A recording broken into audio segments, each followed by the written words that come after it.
Manchester United mulai memanaskan mesin di pramusim 2022 ini. Erik ten Hag menerapkan perubahan-perubahan signifikan. Seharusnya MU memulai musim 2022-2023 dengan percaya diri. Paling tidak ada 3 alasan MU tidak akan flop di awal musim nanti. Apa saja? Yang pertama, intensitas dan disiplin tinggi. Erik ten Hag jelas menuntut para pemain bekerja lebih keras dari sebelumnya. Permainan MU di lapangan menunjukkan intensitas dan disiplin tinggi. Pemain diminta menerapkan garis tekanan tinggi, jadi para penyerang pun harus mengejar bola. Tentu perubahan semacam ini berdampak sangat positif. Selain itu, ten Hag juga menerapkan disiplin ketat secara umum. Ada denda bagi pemain yang terlambat atau melanggar aturan-aturan tertentu. Intensitas dan disiplin tinggi semacam ini tentu menuntut para pemain untuk tetap fokus. Jadi, di awal musim nanti seharusnya mereka bisa langsung tancap gas. Yang kedua, kesempatan untuk setiap pemain. Erik ten Hag datang membawa perubahan di tim MU. Taktik berubah, gaya main berubah, bahkan beberapa peran pemain berubah. Oleh sebab itu, musim 2022-2023 mendatang seharusnya jadi awal baru bagi sebagian besar pemain. Mereka bisa membuktikan diri bahwa layak membela MU. Kasus ini dialami oleh Anthony Martial dan beberapa pemain lainnya. Jadi, awal musim depan seharusnya pemain-pemain ini punya hasrat lebih untuk membuktikan diri. Yang ketiga, faktor Erik ten Hag. Faktor ketiga yang tidak kalah penting adalah keberadaan Erik ten Hag sebagai pelatih. Ketegasan dan kualitas ten Hag tidak perlu dilakukan lagi. Di pramusim ini saja ten Hag sudah berulang kali memarahi pemain MU yang tidak bermain sesuai instruksi. Dia bahkan terdengar meneriaki pemain di lapangan. Jelas, musim depan ten Hag tidak akan membiarkan pemainnya lengah, terlebih di beberapa bulan awal. Manchester United gagal mengalahkan Aston Villa pada laga pramusim terakhirnya di Australia. Setan Merah ditahan imbang dengan skor 2-2. Bermain di Stadion Optus Perth, Australia pada Sabtu 23 Juli 2022. MU langsung menekan sejak kick-off. Pada menit ke-7 Harry Maguire nyaris bikin gol. Sundulannya memanfaatkan umpan sepak pojok Luke Shaw masih bisa ditepis kiper Aston Villa Emiliano Martinez. 4 menit berselang Jadon Sancho juga mengancam. Kini sepakannya dari luar kotak penalti memaksa kiper lawan jatuh bangun mengamankannya. Pada menit ke-24 MU bisa mendapatkan gol Jadon Sancho yang mencatatkan namanya di papan skor. Berawal dari transisi serangan MU dari kanan ke kiri, Bruno Fernandes mengoper bola ke Rashford di sisi kiri.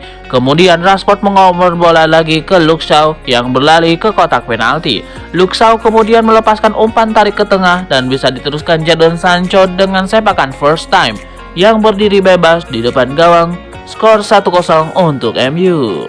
Aston Villa cukup kesulitan membalas. Anak asuh Steven Gerrard hampir tidak mendapatkan peluang berarti ke gawang MU. MU malah yang bikin gol kedua. Pemain Aston Villa, Matty Cash, membuat gol bunuh diri pada menit 42. Babak kedua digelar, Aston Villa bisa langsung memperkecil ketertinggalan 4 menit selepas istirahat. Leon Bailey yang masuk bisa mencetak gol. Manchester United kebobolan di masa injury time. Callum Chambers bisa menyundul masuk bola kiriman dari sepak pojok dan mengubah skor menjadi 2-2. Kedudukan imbang bertahan hingga laga bubar. Hasil ini sekaligus menyudahi rentetan kemenangan MU selama pramusim kali ini di bawah arahan manajer anyar Erik ten Hag. Berakhir sudah rentetan kemenangan Manchester United bersama Erik ten Hag di pramusim. Seiring hasil seri 2-2 melawan Aston Villa, David De Gea dituding jadi biang keladi hasil seri. Rentetan hasil positif di awal Erik ten Hag itu awalnya terlihat akan berlanjut setelah The Red Devils memimpin 2-0 di babak pertama lewat Jadon Sancho dan gol bunuh diri Matty Cash. Namun Aston Villa bangkit di babak kedua. Laga uji coba ini sepasang gol dicetak dengan salah satu lahirnya di menit-menit akhir. Sundulan Callum Chambers membuat gol bersarang di gawang MU untuk memaksakan skor akhir 2-2. Gol berawal dari sepak pojok dan David De Gea dianggap kurang sigap dalam mengantisipasi bola di udara. Ada pula sorotan terhadap kiper MU itu karena tidak segera mencari posisi lebih baik usai dipanggungi salah satu pemain Aston Villa. Kiper adalah satu-satunya pemain di lapangan yang bisa menerjang pemain lain dan tidak kena pelanggaran. Sungguh mengejutkan dari De Gea yang ia sudah melakukan hal serupa dengan selama 10 tahun, cuit seorang fans. Saya senang melihat hal semacam ini di pramusim. Musim akan dimulai lagi dan De Gea masih tidak mampu mengantisipasi umpan silang. Masalahnya terlihat jelas dan itu pun bisa dilihat Ten Hag, timpal yang lain. Setujukah kalian kalau De Gea sudah bikin blunder fatal sehingga MU harus rela meraih hasil seri lawan Aston Villa? Nama besar Cristiano Ronaldo sedang dipertaruhkan. Ronaldo ingin meninggalkan Manchester United tapi tidak banyak klub top yang mau menerimanya. Manchester United sebenarnya sudah menegaskan bahwa Ronaldo tidak dijual. Bahkan Erik ten Hag berulang kali mengkonfirmasi bahwa Ronaldo masuk rencananya musim depan. Tidak ada alasan untuk menjual. Biar begitu, keputusan Ronaldo sepertinya sudah bulat. Dia bersikeras pindah, bahkan hingga kini Ronaldo belum juga bergabung dengan pramusim MU. Ronaldo boleh ingin pindah, tapi mencari klub baru adalah perkara lain. Agennya Jorge Mendes sudah berulang kali ditolak klub-klub top Eropa. Jorge Mendes sudah menawarkan Ronaldo ke Paris Saint-Germain, Bayern Munchen, Chelsea, Real Madrid, bahkan kabar terakhir menyebut Atletico Madrid. Namun klub-klub top itu tidak berminat. Manchester United menjalani pramusim dengan sangat baik sejauh ini. Erik ten Hag mulai menerapkan perubahan-perubahan signifikan dalam gaya main setan merah. Paling tidak ada 2 pemain MU yang tampil memukau di laga pramusim sejauh ini. Siapa saja? Nama pertama Anthony Martial. Musim baru di bawah pelatih baru sepertinya jadi kesempatan terbaik untuk Anthony Martial. Erik ten Hag bersikap adil dan mau memberikan kesempatan kepada Martial. Di tengah keraguan soal Cristiano Ronaldo, Martial tampak siap tampil maksimal di bawah pelatih baru. Dia mencoba mengisi pos ujung tombak setan merah. Sejauh ini Erik ten Hag tampak puas dengan sikap Anthony Martial. Striker timnas Prancis itu menunjukkan hasrat tinggi, tampak tajam dan ingin terus terlibat dalam pertandingan. Nama kedua Zidane Iqbal. Nama yang cukup mengejutkan, Zidane Iqbal adalah pemain jebolan Akademi MU. Dia baru berusia 19 tahun dan menunjukkan hasrat tinggi di lapangan. Ten Hag memang menuntut para pemain untuk bekerja keras di lapangan. Intensitas semakin tinggi, garis tekanan yang diterapkan MU juga semakin tinggi. Artinya bakal banyak pemain muda yang diberi kesempatan. Pemain seperti Iqbal dianggap lebih mampu memenuhi tuntutan Ten Hag. Sejauh ini performa Iqbal tampak menjanjikan. Memang belum matang, tapi dia tampil apik di laga-laga pramusim sejauh ini.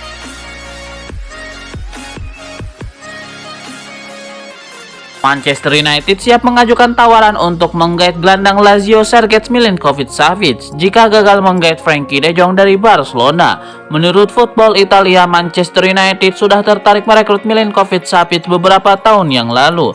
Namun tawaran dari setan merah ditolak. Lazio meminta lebih dari 100 juta euro.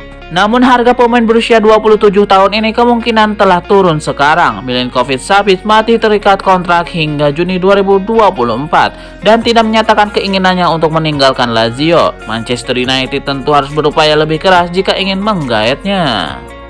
Menurut laporan tersebut, Manchester United melihat pemain Serbia itu sebagai kandidat berikutnya jika mereka gagal meyakinkan De Jong, meskipun mungkin ada masalah serupa yang membuat sang pemain mau menerimanya.